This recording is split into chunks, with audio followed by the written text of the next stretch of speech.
est important, c'est que tout ce qu'on fait, on le fait avec. Comme vous le savez, actuellement avec les pasteurs et les frères prédicateurs, nous étudions la parole de Dieu basée sur les psaumes. Et ce soir, j'aimerais vous parler du psaume 70. Donc pour ceux qui ont leur Bible, sinon ça va être affiché.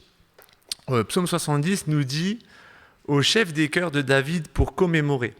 Ô Dieu, viens me délivrer. Éternel, hâte-toi de me secourir. Qu'ils aient honte et qu'ils rougissent ceux qui en veulent à ma vie. Qu'ils reculent et soient confondus ceux qui désirent mon malheur. Qu'ils retournent en arrière par l'effet de leur honte ceux qui disent « Ha ha !» Que tous ceux qui te cherchent s'égayent et se réjouissent en toi. Que ceux qui aiment ton salut disent sans cesse « Exalté soit Dieu !» Moi, je suis malheureux et pauvre. Ô Dieu, hâte-toi en ma faveur. Tu es mon secours et mon libérateur. Éternel, ne tarde pas. Amen. Ce psaume est très très court, 6 versets, mais pourtant il nous apporte quelque chose de très profond. Vous allez voir, on va l'étudier ce soir ensemble. Si je vous pose une question et je vous dirais, qui s'est déjà dit au Seigneur, Seigneur, change ma situation? Je pense que tout le monde se le dit au moins une fois dans sa vie. Seigneur, change ma situation.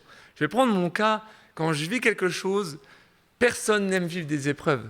Mais quand je vis quelque chose, je dis tout de suite, non Seigneur, je ne veux pas. Et c'est humain et c'est normal. Et je pense que si je pose la question à chacun d'entre vous, vous allez me dire que vous n'aimez pas vivre les épreuves. Et je pense que chacun de nous, on se dit, non Seigneur, je ne veux pas. Seigneur, je veux que tu changes la situation. Mais parfois, pour que Dieu change ta situation, on l'a déjà étudié plusieurs fois, il faut passer par l'épreuve. Et j'aimerais vous mettre une petite image pour introduire mon titre, si ça fonctionne. Est-ce que vous savez ce que c'est que cette grande fleur? Comment se prénomme-t-elle? J'ai pas entendu. Un tournesol. J'ai été chercher sur Internet, c'est pas une vraie. Mais un tournesol, vous savez que ça a une particularité très importante. Quand vous la plantez et qu'elle commence à pousser, vous savez ce qu'elle va faire pour que sa tige, elle devienne dure et solide? Le tournesol va se tourner vers le soleil. Il sait que le soleil va se lever à tel endroit, il va se mettre là-bas. Et quand il est jeune, quand je ne parle pas quand il est adulte, mais quand il est jeune, quand le soleil va tourner, le tournesol ne va pas le lâcher une seule seconde. Le matin, vous allez le retrouver comme ça, et le soir, vous allez le retrouver comme ça. C'est beau, n'est-ce pas? C'est qu'une création de Dieu, n'est-ce pas? Et pourtant, il sait où il doit puiser sa force. Il sait où il doit aller chercher pour grandir et devenir ce magnifique, grand et fort tournesol. Amen. Eh bien, vous savez que notre vie, c'est exactement la même chose.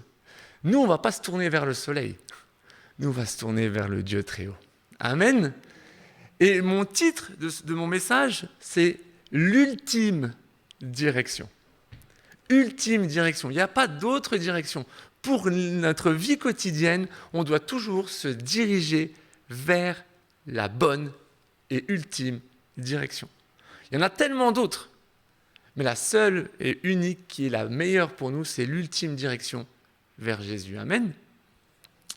Et comme je vous ai dit tout à l'heure, souvent quand on vit une épreuve, on dit « Seigneur, je ne veux pas cette situation ». Et le psaume commence, c'est un psaume pour se commémorer de ce qu'il a vécu. Et il dit « Ô Dieu, viens me délivrer. Change ma situation. Je ne veux pas vivre cette situation. » Éternel, hâte-toi de me secourir. Qu'est-ce qu'on aime quand le Seigneur nous bénit de multitudes de manières? Et qu'est-ce qu'on n'aime pas quand le Seigneur permet les épreuves? Pourtant, il est là, viens me délivrer.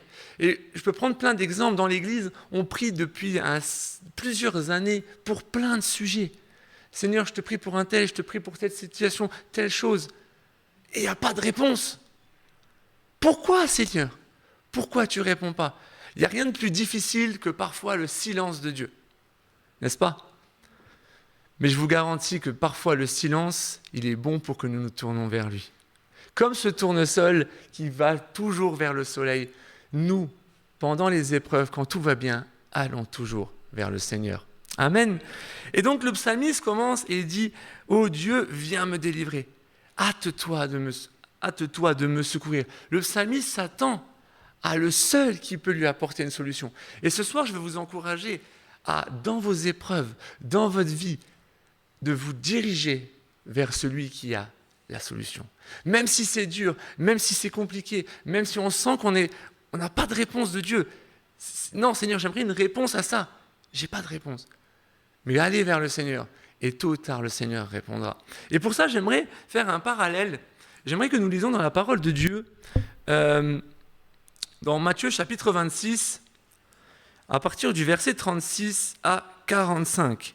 Et vous allez comprendre pourquoi je veux vous parler de ça.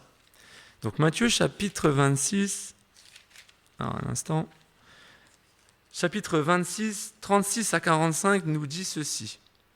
Donc c'est Jésus qui va dans le jardin de Gethsémanée. Et il dit, là-dessus, Jésus alla avec eux au lieu dit Gethsémanée.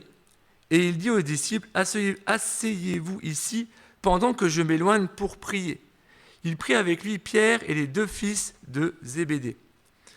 Et il commença à être saisi de tristesse et d'angoisse.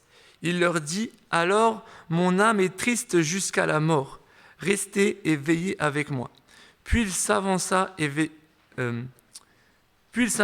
un peu et se jeta la face contre terre et pria ainsi, mon Père, s'il est possible que cette coupe s'éloigne de moi, toutefois non pas comme je veux, mais comme tu veux. Il revint vers les disciples qu'il trouva endormis, et il dit à Pierre, vous n'avez donc pas été capable de veiller 1 heure avec moi. Veillez et priez, afin de ne pas entrer en tentation. L'esprit est bien disposé, mais la chair est faible. Il s'éloigna une 2e fois, et pria ainsi, mon Père, s'il n'est pas possible que cette coupe s'éloigne sans que je la boive, que ta volonté soit faite. Il revint et les trouva encore endormis, car leurs yeux étaient appesantis. Il les quitta, s'éloigna de nouveau et pria pour la 3e fois en répétant les mêmes paroles. Puis il revint vers les disciples et leur dit, vous dormez maintenant et vous vous reposez, voici que l'heure est proche où le Fils de l'homme va être livré aux mains des pécheurs. Amen. Quand on vit une épreuve, on dit non Seigneur, je ne veux pas l'épreuve. Je veux que tu changes ma situation. Jésus savait ce qui allait lui arriver. Si demain je vous dis, voilà, il va t'arriver ça. Et c'est que des choses que vous n'allez pas aimer. Je pense que vous allez me dire, bah non, je ne veux pas. Et ça serait normal. Pourtant Jésus, on le dit souvent, 100% Dieu, 100% humain, il savait pourquoi il était venu. Et aujourd'hui, imaginez-vous, des fois je me pose cette question, si Jésus avait dit, non, j'y vais pas. On était tous morts, hein. Il n'y avait pas de solution. Heureusement que Jésus n'a pas dit ça. Mais s'il l'aurait dit, on était fini. Pourtant Jésus, il a été. Il savait par quoi il allait traverser. La souffrance, la flagellation, la crucifixion. Toutes des choses qui font la souffrance. Mais pourtant, il va vers le Père. Comme nous, on va vers le Père. Et on dit, délivre-moi de ma situation, Seigneur. Et Jésus redit, toutefois, pas ma volonté, mais la tienne. Et le parallèle que je veux vous faire comprendre, c'est que parfois, vous vivez des épreuves. Je vis des épreuves. Et on ne veut pas vivre les épreuves. Et on veut que Dieu change la situation. Mais si Dieu permet qu'il n'y a pas de réponse pour le moment, c'est parce que sa volonté doit s'accomplir, même dans vos vies. Jésus est passé par la croix, il voulait éviter s'il était possible, mais à chaque fois il disait, pas ma volonté, mais la tienne. Et dans vos épreuves, quand vous vivez des choses difficiles, quand vous priez pour quelque chose où il n'y a pas de réponse, dites toujours, non ma volonté, mais la tienne. Ce n'est pas forcément encourageant d'entendre ces choses-là, mais la bénédiction, elle viendra après. Et elle sera plus grande que si Dieu vous délivrerait maintenant de l'épreuve que vous vivez. Le psalmiste, il disait dans le psaume 70, « Délivre-moi ». Le psaume, il commence, « Tu me délivres. Hâte-toi de me secourir. » Mais le psalmiste, on l'a relu tout à l'heure, on va le rafficher après, au verset 2, je crois, ou 3, il dit après, pas à toute ma volonté, mais, enfin c'est Jésus qui dit ça, mais il se confie en Dieu. Je viens vers toi. Si on peut le remettre, psaume 70, verset 3, je crois, si je ne dis pas de bêtises. Ah ouais, au 3, pardon, non, au 2. Excusez-moi. Il dit, hâte-toi de me secourir. Et quand on vit des épreuves, c'est compliqué. On ne sait pas comment faire. Mais le Seigneur, il sait, tu es dans sa main. Et dans nos épreuves, dans nos difficultés, parfois, c'est des ennemis autour de nous. On vit quelque chose de compliqué, c'est nos ennemis. Et nos ennemis se moquent de nous. Parfois, ils veulent notre destruction. Et là, le psalmiste, au verset 3 à 4, il dit de confondre ses ennemis. De les confondre. Pas de les tuer. Pardonnez-moi ce que je vais dire, mais des fois, je suis un homme, et quand je vis quelque chose de très difficile avec des personnes très compliquées, des fois, je dis, Seigneur, tu ne peux pas faire quelque chose à cette personne qui comprenne là. C'est vrai, je l'ai dit plusieurs fois, je suis humain. Mais heureusement que le Seigneur ne dit pas, t'as demandé, tonnerre. Non, heureusement. Parce que c'est quelque chose d'important. Pourquoi Dieu, parfois, est silencieux pour vous? Mais parce que derrière, il veut aussi sauver tes ennemis. Et pour ça, j'aimerais que nous lisons Luc, chapitre 9.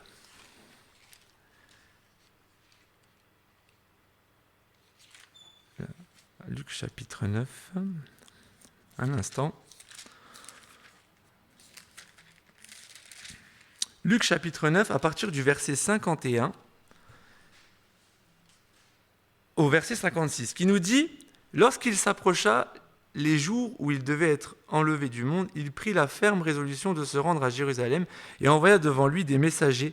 Ils se mirent en route et entrèrent dans un village de Samaritains, afin de faire des préparatifs pour lui.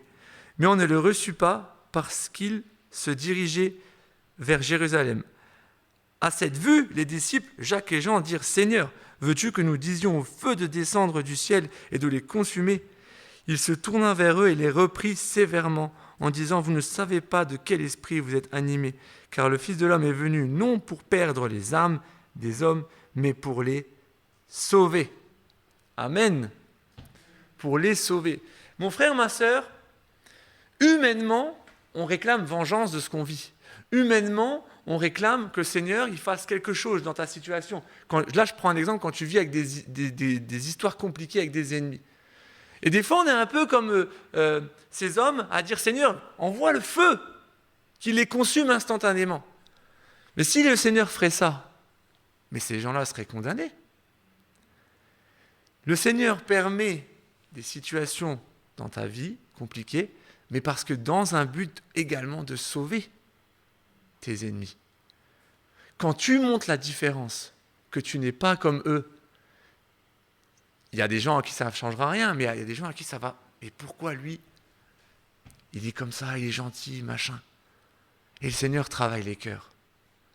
Et là, c'est pas pour rien que Jésus a dit, priez pour vos ennemis, bénissez ceux qui vous maudissent, priez pour ceux qui vous persécutent. Et dans le psalmiste, quand il parle au psaume 3, psaume 70, versets 3 et 4, il dit « Permets la confusion de mes ennemis. Permets qu'ils partent en retraite. Parce qu'ils voient que face à toi, ils ne peuvent rien faire. » C'est ça que le psalmiste, il encourage. C'est ça qu'il dit ce soir. Et c'est ça que ce soir, je veux vous faire passer comme message. C'est face à vos épreuves, face à vos difficultés, bénissez ceux qui vous maudissent. Priez pour ceux qui vous persécutent. Je vous garantis, c'est très difficile. C'est très, très difficile dans toutes les situations. Mais le Seigneur, non seulement il veut te bénir, mais il veut bénir ceux qui te persécutent. Quand on prend dans la parole de Dieu, Saul de Tarse, persécuteur des chrétiens,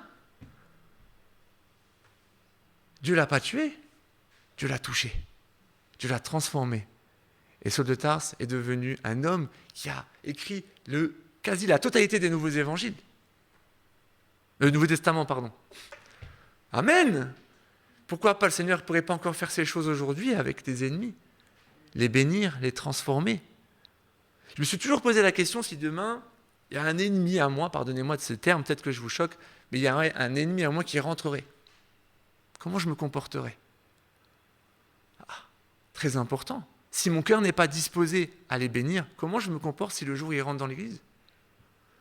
Et le psalmiste, il demande à ce que Dieu le délivre, mais il ne demande pas la punition pour ses ennemis.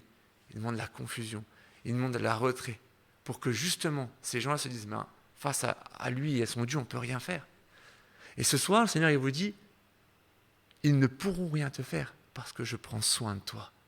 Tu es mon enfant et je t'aime. Amen. Amen. Si on peut rafficher le psaume 70, verset 5, qui dit « Que tous ceux qui te cherchent soient dans l'allégresse et se réjouissent en toi, que ceux... » Non, ça c'est le 4, le 5... Oh, c'est pareil. Non, pardonne-moi, le 4, tu as raison. C'est mes erreurs. Que tous ceux qui te cherchent soient dans l'allégresse et se réjouissent en toi, que ceux qui aiment ton salut disent sans cesse « Exalté soit Dieu ». Ce soir, je veux vous encourager également à, dans les épreuves, rendre gloire à Dieu. Dans les difficultés, rendre gloire à Dieu. Le psalmiste, il dit « Rendons gloire à Dieu ». Parce que le Seigneur, il a tellement un amour pour ses enfants que oui, il permet des situations compliquées. Oui, il permet parfois même des situations très, très, très désastreuses. Mais derrière, il y a des grandes, des ultimes bénédictions. Le Seigneur n'abandonne pas ses enfants. C'est comme Jésus l'a été à la croix pour nous. Persévérons dans l'épreuve jusqu'au bout pour la libération. Et le silence de Dieu n'est pas pour toi une punition. Ne pas avoir de réponse de Dieu dans ta vie n'est pas... Vous savez, moi et Didier, on prie pour quelque chose, ça fait 6 ans qu'on prie. On n'a aucune réponse de Dieu. Mais on sait qu'un jour le Seigneur répondra. Et notre prière, c'est de persévérer pour ce qu'on a demandé. Jusqu'au jour où peut-être j'aurai 90 ans, je serai ici encore à l'église, on me dira, frère Polito. Mais je prierai jusqu'au bout avec Lydie pour cette chose. Amen. Et dans vos vies, demandez des choses au Seigneur, priez. Si c'est dans son plan, il vous les donnera. Et vous serez bénis. Amen. Je vais reprendre le psaume à ma version. Ne prenez pas mal ce que je dis. Donc, au verset 4, il disait qu'ils retournent en arrière par l'effet de leur honte, ceux qui disent « Ah ah ». Le verset 5, que tous ceux qui te cherchent s'égaient et se réjouissent en toi, que ceux qui aiment ton salut disent sans cesse « Exalté soit Dieu ». Verset 6, « Moi je suis malheureux et pauvre. Ô Dieu, hâte-toi en ma faveur. » Quand le psalmiste il parle, il dit « Moi je suis malheureux et pauvre ». C'est parce qu'en fait il reconnaît qu'il ne peut rien faire sans Dieu. Et j'aimerais pour cela que l'on relise le sermon sur la montagne. On ne va pas tout lire, ne vous inquiétez pas. Le sermon sur la montagne qui se trouve dans Matthieu chapitre 5, à partir du verset 1 jusqu'au verset 12. Et vous allez comprendre pourquoi je dis tout cela. Alors, Matthieu chapitre 5, verset. Il dit... Voyant la foule, Jésus monta sur la montagne, il s'assit et ses disciples s'approchèrent de lui. Puis il ouvrit la bouche et se mit à les enseigner. Heureux les pauvres en esprit, car le royaume des cieux est à eux. Heureux ceux qui pleurent, car ils seront consolés. Heureux ceux qui sont doux, car ils hériteront la terre. Heureux ceux qui ont faim et soif de justice, car ils seront rassasiés.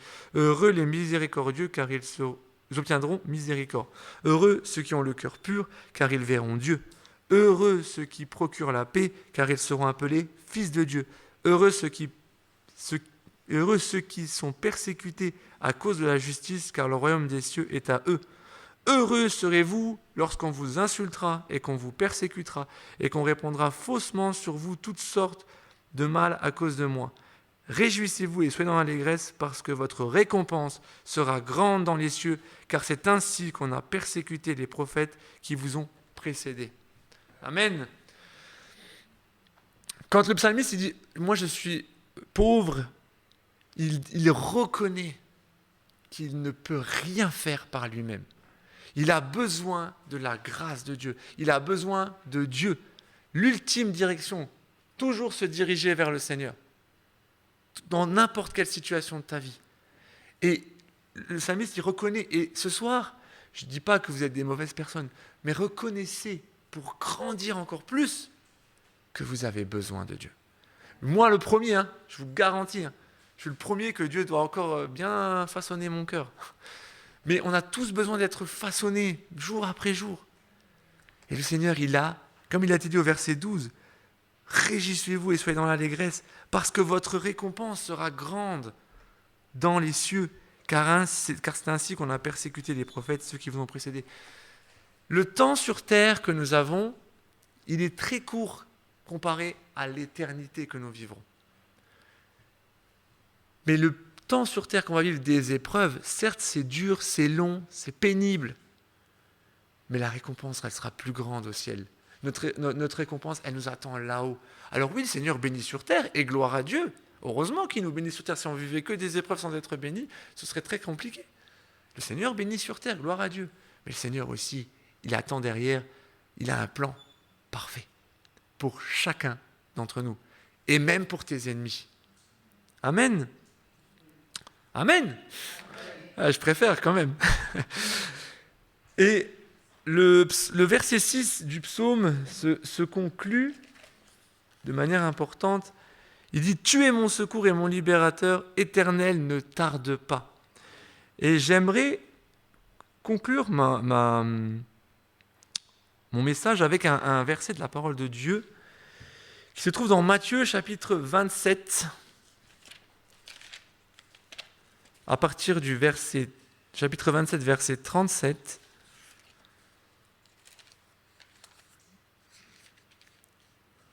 « 37 à 44 qui nous dit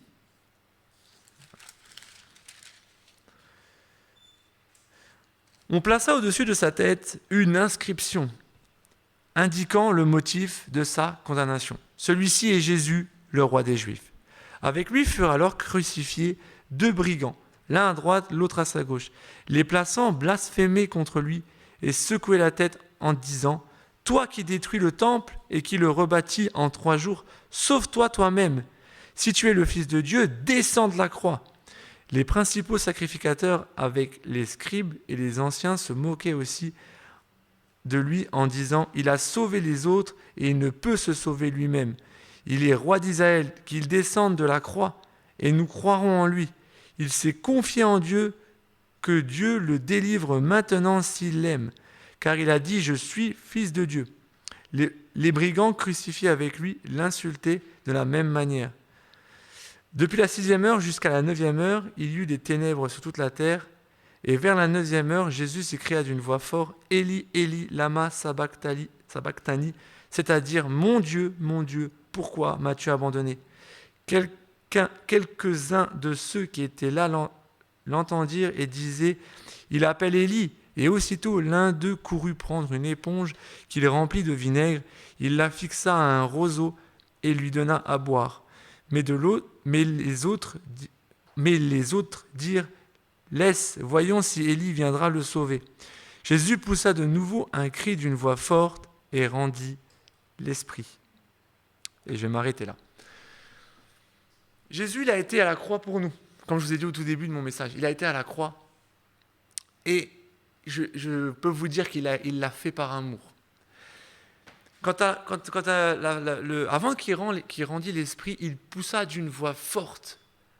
Dans une autre version, il dit, je ne sais plus dans quel nouveau évangile il dit, tout est accompli.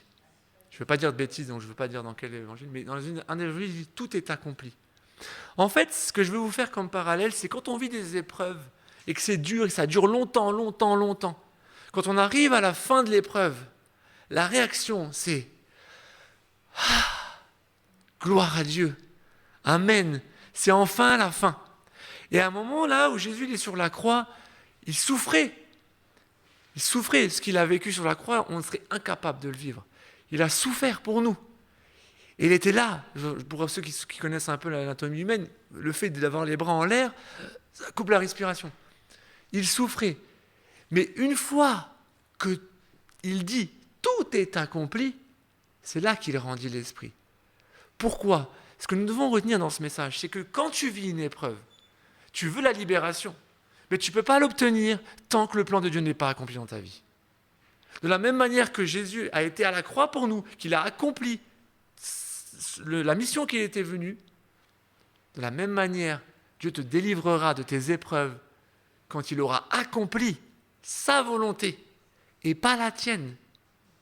Nous, on veut la libération tout de suite, on veut les bénédictions tout de suite. Mais le Seigneur, il permet tout ça. Et quand tu es libéré, quand le plan de Dieu s'est accompli dans ta vie, la bénédiction, elle arrive. Et je vais conclure, parce que le temps tourne, mais ce que je veux que vous reteniez dans mon message de ce soir, c'est que on vit des épreuves, la vie est difficile, etc. Il n'y a pas de problème.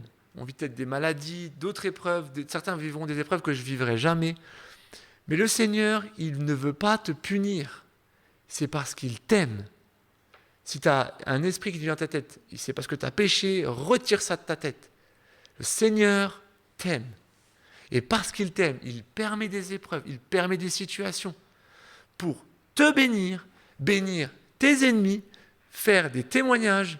Et quand tu seras libéré, quand son plan sera accompli, pas ta volonté, mais la sienne, tu seras libéré, tu pourras crier gloire à Dieu et tu pourras te réjouir encore plus que quand tu te réjouissais dans l'épreuve. Chose qui est très compliquée de se réjouir dans l'épreuve. Et ce soir, j'ai envie de finir en me disant, oui, nous sommes enfants de Dieu, mais soyons comme un tournesol, toujours tournés vers l'Éternel. Amen. Seigneur mon Dieu, je te remercie. Merci Seigneur parce que tu n'abandonnes pas tes enfants. Merci Seigneur parce qu'on peut se confier en toi, on peut s'attendre à toi. Merci Seigneur parce que tu as des projets de paix et non de malheur, faits d'avenir et d'espérance, mon Dieu. Vraiment Seigneur, je te prie pour ton Église. Tu vois ce que chacun traverse, les difficultés, les épreuves, la maladie, autre Seigneur. Rien n'est impossible à toi. Tu peux changer les situations en un instant. Et Seigneur, malgré parfois les épreuves qui sont longues, pénibles, qui durent et qui durent et qui durent, et parfois on n'a pas de réponse de ta part, Seigneur, on sait que c'est pas pour nous punir, mais c'est pour nous bénir. Et on sait qu'on peut te faire confiance, s'appuyer en toi, parce que tu ne nous abandonneras jamais. Bénis l'église de Thionville, mon Dieu, qu'elle vraiment elle puisse aller de l'avant, se jamais de t'étonner de ta parole, Seigneur, et avoir toujours un regard fixé sur toi, avoir la main tendue vers toi, Seigneur, pour ne pas succomber à la tentation. Merci pour ton amour, merci pour ta parole. Sois loué, sois glorifié. Au nom puissant de Jésus. Amen.